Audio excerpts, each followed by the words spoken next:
ఉండండి సార్, ఉండండి. చర్చ పక్కకు పోతుంది. ఆగండి ప్లీజ్. చర్చ పక్కగా పోతోంది ప్లీజ్. సిఏ సదస్సు గురించి మాట్లాడాలి ప్లీజ్. ఆగండి ఒకసారి. లక్ష్మీకాంత్ గారు రియాక్ట్ అవ్వండి సార్. ఇందాక వైసీపీ నాయకుల వారు నేనేదో మాట్లాడితే ఏదో చౌకబారు మాటలో గ్రీన్కో కంపెనీ వచ్చినట్టుగా సాక్షాత్ జనసేన అధ్యక్షులు పవన్ కళ్యాణ్ గారు డిప్యూటీ సీఎం గారు ప్రశంసించారు జగన్మోహన్ రెడ్డి గారిని అని అన్నారు.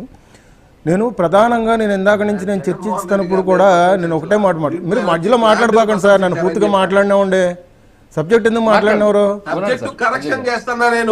అదే మీరు మాట్లాడినా ఉండే. నేను మాట్లాడిన తర్వాత ఏమైనా తప్పు ఉంటే అప్పుడు మాట్లాడినా. మీరు మాట్లాడిన సేపు నేను మాట్లాడలా. ప్రతిసారి ఏంటంటే ఆర్గ్యుమెంట్ ఇక్కడ మాట్లాడదురు. నేను ఆర్గ్యుమెంట్ చేయడం లేదు. మరి మీరు ఆగండి, ఒక 2 నిమిషాలు ఆగండి. అది వినే ఓపిక లేదా? మీరు ఆగండి. మీరు అట్లాంటప్పుడు మీరు ఆగండి. నేను మాట్లాడిన తర్వాత మీరు మాట్లాడండి. కొంచెం పొరపాటు ఉంది. ఇది పొరపాటు కాదు. మీరు మాట్లాడు. నేను పూర్తి వివరాలు జనంలోకి వెళ్ళకుండా అదే అంటున్నా. ప్రతిసారి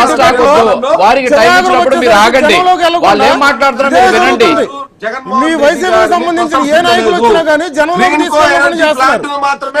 నేను అదే అంటున్నాను. ఈ విమర్శలు కొంచెం తగ్గించుకోవాలి వైసీపీ వాళ్ళని. నన్ను పూర్తిగా మాట్లాడినవరు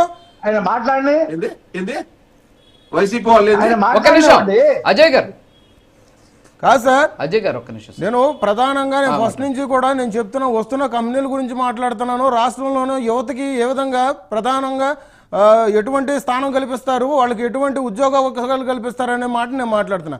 వీళ్ళు గ్రీన్కో కంపెనీ తీసుకొచ్చారు, పవన్ కళ్యాణ్ గారు ప్రశ్నించారని చెప్పేసి అని అన్నారు. ఓకే, నేను దానికి ఒప్పుకుంటాను. మరి కాంట్రాక్టర్లను పెట్టుకొని అదే గ్రీన్కో కంపెనీల్లో మీరు లక్షల ఉద్యోగాలకు అని చెప్పేసి మీరు వసూలు చేసిన రోజులు మర్చిపోయారా? మీరు అది ప్రశ్నించుకోండి. ఇట్లాంటి మాట్లాడితే చాలా మాటలు వస్తూ ఉంటాయి. మరి ప్రధానంగా చంద్రబాబు నాయుడు గారు ఆ టైంలో 2017, 2018, 2019 ప్రధానంగా ఆయన తీసుకొచ్చిన కంపెనీలు ఇసుజీ హీరో అని చెప్పేసి అని అన్నారు. మరి రిలయన్స్ హెచ్సిఎల్ పెట్టుబడులు పెట్టిన ఎంఓఐలు ఇచ్చినాయి 22,000 కోట్లు, లేదంటే 25,000 కోట్లు, ఎన్టీపీసీ 2,35,000 కోట్లు. ఇవన్నీ కనిపించలేదా మీకు? మీరు ఇవాళ రోజున సగం సూట్ వేసుకొచ్చి మీరు ఏదో సమ్మిట్ పెట్టారని చెప్పేసి మీ హయాంలో అన్న మాటకి మీకు ఉన్నమాట అంటే ఉలికే వచ్చినట్టుగా మీకు కోపాలు వస్తున్నాయా? ఏం సార్ మీరు? నేను అదే ఏదన్నా అంటే ఆగండి సార్. నేను ఏమైనా మాట్లాడితే కోపం తెచ్చుకోవడం కాదు. నేను మాట్లాడింది విమర్శలకు తావు లేకుండా కలిసి పనిచేయాలని ఉద్దేశంతో మాట్లాడాలన్నా. నేను మాట్లాడుతుంది వాస్తవమే కదా సార్. నేను మాట్లాడుతున్న వాస్తవమే కదా. కానీ ఉన్న మాట అంటే ఉలికి ఎక్కువ అన్నట్టుగా మీరు నోరేసుకొని పడిపోతున్నారు. నేను అనేది అదే. నేను ఆరోపణ చేయడం సార్ నిజంగా నేను మాట్లాడుతుంది అదే కదా. నేను ఆరోపణ ఏం చేయట్లేదు, నేను నిజాలు మాట్లాడుతున్నా. పూర్తి ఆధారాలు ఇవన్నీ మొత్తం రాసుకొని వచ్చాం. ఏదో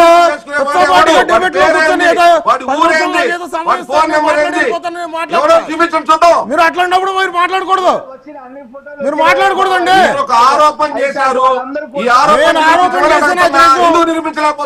అవును, సగం సూటేసుకొని మీరు వచ్చింది భోజనాల కోసం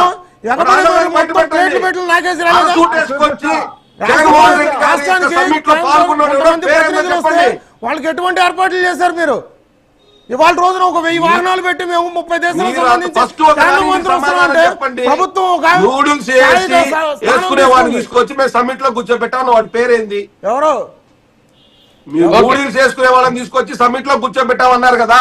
వాడి పేరేందో చెప్పండి. బయట పెట్టండి వివరాలు. మీరు చేసిన మీ హయాంలో మీరు చేసిన తప్పుల గురించి నేను చెప్తున్నా. నేను రేపు జరిగే సమ్మిట్ గురించి మీరు అడిగిన దాన్నే మీరు చూపించండి ఆధారం అంటే ఏదో మాట్లాడతారు. ఇప్పటికెప్పుడు ఇప్పటికెప్పుడు చూపిస్తారా? జాతరలో వచ్చినటువంటి ఫోటోలు అన్ని కూడా అయిపోయాక వాళ్ళు లైవ్ గా వచ్చిన ఫోటోలు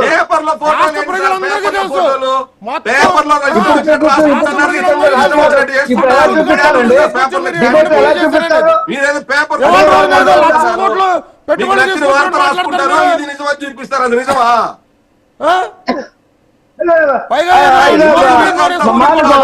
మీరు చేసిన నిజమా నిరూపించండి అంటే ఎందుకు మీ కోపం? ఎవరు? నేను ఒక మాట అడుగుతున్నానండి. కదా ప్రశంసించారు కదా, అభినందించారని చెప్తున్నారు కదా. ఏమండి, ఆ రోజు జలజీవన అన్ని విషయం పేపర్లో విషయంలో 4,000 కోట్లు కేంద్రం okay sir, okay okay time అవుతుంది, ఒక్క నిమిషం. ఓకే అవునండి. Yes, yes. Yes, లక్ష్మీకాంత్ గారు ఒక్క నిమిషం. ఒక నిమిషం సార్, ఇవాళ ఒక వచ్చి నిమిషం. ఒక్క నిమిషం. కానీ 2 నాలుగు మాట్లాడితే సమాధానం నేను మాట్లాడినాను సార్. ఒక్క నిమిషం. ఇదే పవన్ కళ్యాణ్ గారు జలజీవన మిషన్ అనేది ఒకటి స్టార్ట్ చేశారు కదా. నాకు వాయిస్ ఇది కేంద్రం లో ఇచ్చిన వస్తుంది. 4,000 కోట్ల వాయిస్ లో రూపాయలు మీరు ఎందుకు తినేసారు ఏం చెప్పగలరా? మాట్లాడుతున్నారో నాకు వినపడటం లేదు. ఇట్లాంటి మాట్లాడితే మీకు సార్ ఒక్క నిమిషం. లక్ష్మీకాంత్ గారు ఒక్క నిమిషం. లక్ష్మీకాంత్ గారు ఒక్క నిమిషం, టైం అవుతుంది. అజయ్ కుమార్ గారు 1 minute క్లోజ్ చేయండి మీరు, టైం అవుతుంది నాకు. సార్ ఇక్కడ విషయము నేను చాలా చక్కగా చాలా పద్ధతిగా మా పార్టీ తరఫున చెప్పారు. మేము నిజంగా పెట్టుబడులు వచ్చి ఈ రాష్ట్రం అభివృద్ధి చెందితే దాన్ని ఆహ్వానిస్తామని చెప్పాం.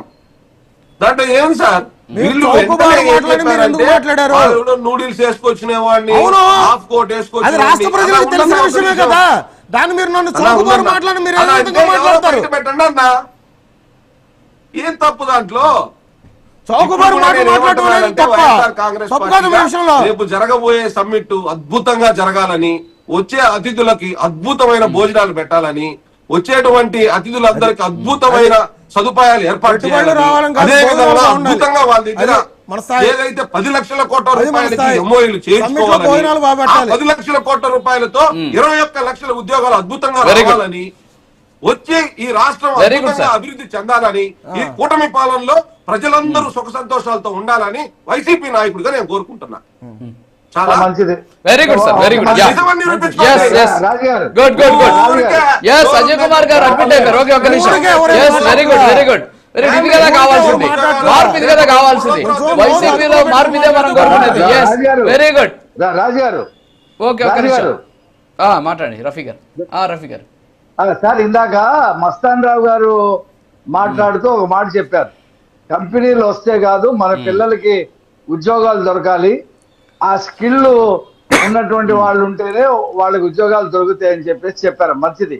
కానీ మస్తాన్ రావు గారికి నేను మనవి చేస్తుంది ఏంటంటే, ప్రతి జిల్లా సెంటర్లో స్కిల్ డెవలప్మెంట్ కార్పొరేషన్ ని పటిష్టం చేసి, ఎవరైతే కాలేజీల నుంచి బయటకు వస్తున్నారో, ఎవరైతే యూనివర్సిటీల నుంచి బయటకు వస్తున్నారో వాళ్ళందరికీ కూడా ఈ ప్రభుత్వంలో స్కిల్ ట్రైనింగ్ ఇవ్వబడతా ఉంది. మస్తాన్ రావు గారు కూడా వస్తే నేను చూపిస్తా.